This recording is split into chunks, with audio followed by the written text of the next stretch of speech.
La Fabrique Audio présente La Petite Histoire.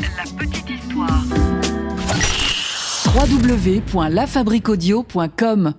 Le cinéma et le paranormal sont étroitement liés. Beaucoup de films traitent de ce sujet. Alors ça se passe parfois dans des fictions, ça a donc été totalement inventé par des auteurs. Et parfois, ce sont des films qui sont tirés de faits réels.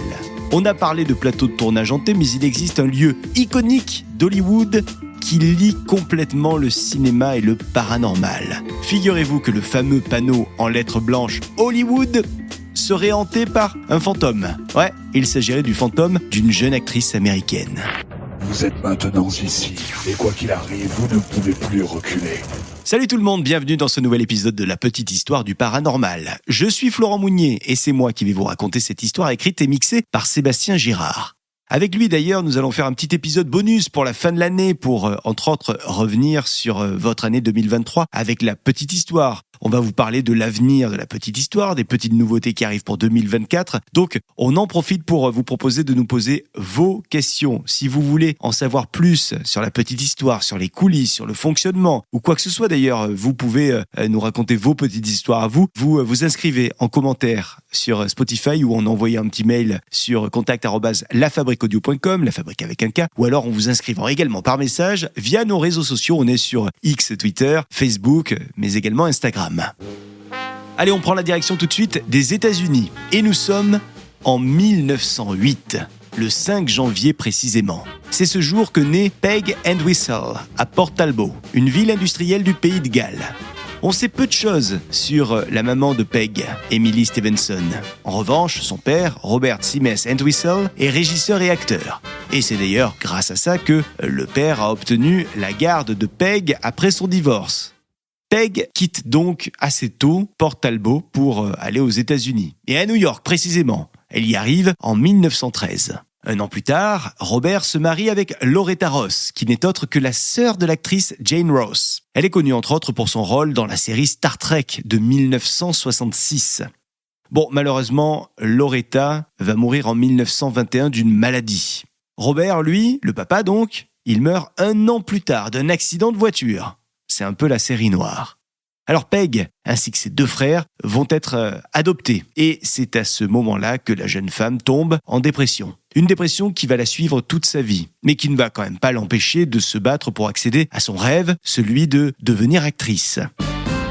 À 17 ans, Peg commence alors sa carrière dans le théâtre. Ça se passe plutôt bien pour elle puisqu'elle commence tout d'abord à jouer dans une pièce à Boston. Puis, elle est à l'affiche de plusieurs pièces à Broadway. Sa carrière se déroule donc correctement jusqu'aux années 30, puisque arrive la célèbre Grande Dépression, la terrible crise financière mondiale qui aura les retombées économiques qu'on connaît et puis surtout les retombées historiques. Les gens n'ont plus les moyens de se payer de grands spectacles de théâtre au point que les 7 dernières pièces de théâtre que Peg met en scène ne remplissent même pas la salle. La jeune femme le prend de manière très personnelle.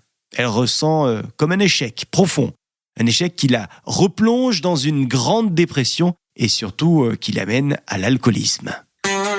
En 1932, force est de constater que le théâtre perd énormément de public au profit du cinéma. Peg prend la décision de quitter New York pour la Californie. Tout ça dans le but de se faire une place dans le 7e art. Peg, elle va vivre dans un premier temps au Hollywood Studio Club.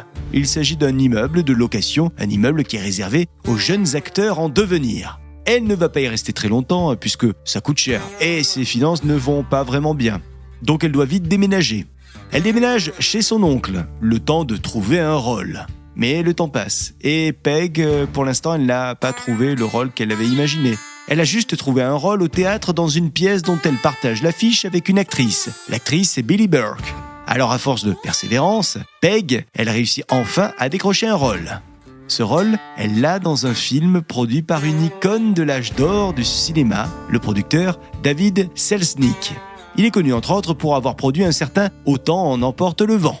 Bon, cette fois on se dit ça y est, la carrière de Peg est sur de bons rails. Elle est dans un film produit par une pointure du cinéma, signé d'ailleurs par RKO Pictures, c'est la plus ancienne société de production du cinéma indépendant. Donc tous les voyants sont au vert pour elle. Ouais, mais malheureusement, ce sont des choses qui peuvent arriver, le film ne fonctionne pas. Pire que ça, les critiques descendent le film. Et le contrat de Peg avec la RKO n'est donc pas reconduit.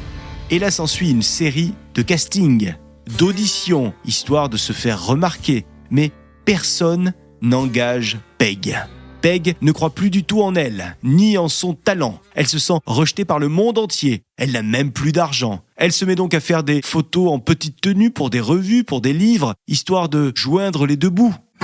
5 mois seulement après son arrivée en Californie, la carrière de Peg est au point mort absolu. Le 16 septembre 1932, ce jour-là, Peg a beaucoup bu.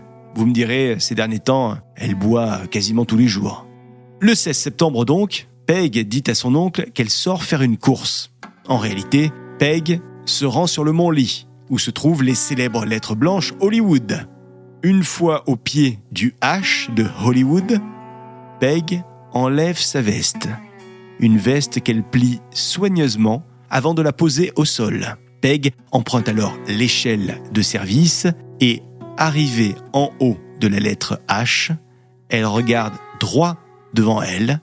Elle a une vue sublime sur le tout Hollywood et là elle saute. Son corps est retrouvé quelques jours plus tard et dans son sac on y trouve ce mot. J'ai bien peur d'être lâche. Je suis désolé pour tout. Si j'avais fait ça il y a longtemps, ça aurait évité beaucoup de souffrance. Signé P.E.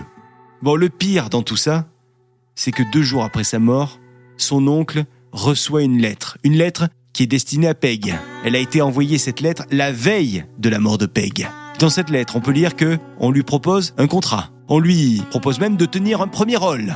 C'est une pièce de théâtre, une grande pièce de théâtre. Et l'ironie est dans le fait que son personnage, dans le dernier acte de la pièce, doit se suicider. Alors depuis ce jour, il y a une rumeur qui circule. Il semblerait que de temps en temps, le fantôme d'une femme se fasse apercevoir, en train d'errer aux alentours des grandes lettres d'Hollywood. Plusieurs personnes, au fil des années, ont rapporté avoir aperçu une jeune femme, blonde, habillée de vêtements qui ressemblaient à ceux qu'on portait dans les années 30.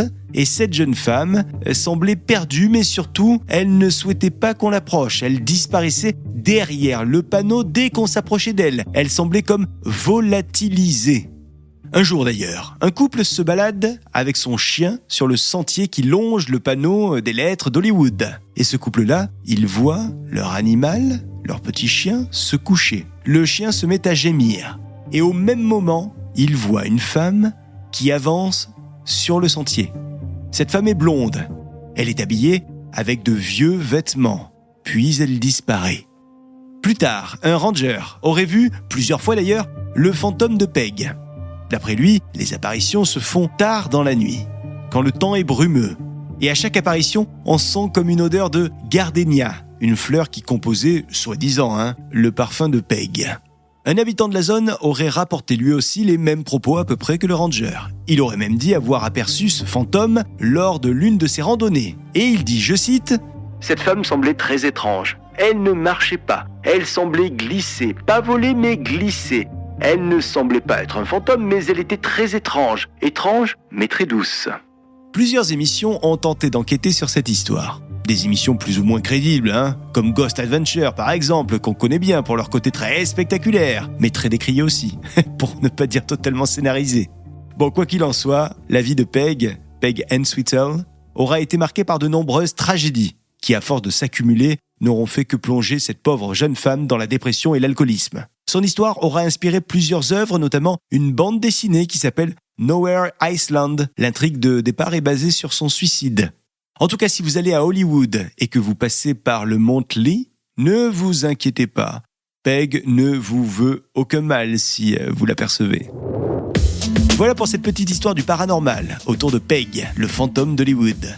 Merci de l'avoir suivi. N'hésitez pas à liker, à laisser un commentaire, à partager l'épisode.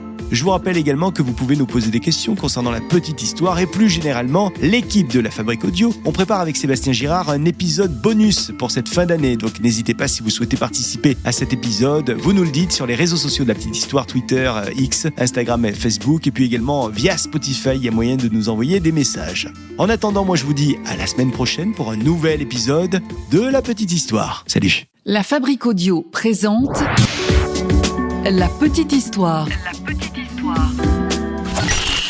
Vous souhaitez devenir sponsor de ce podcast ? Contact @lafabriqueaudio.com.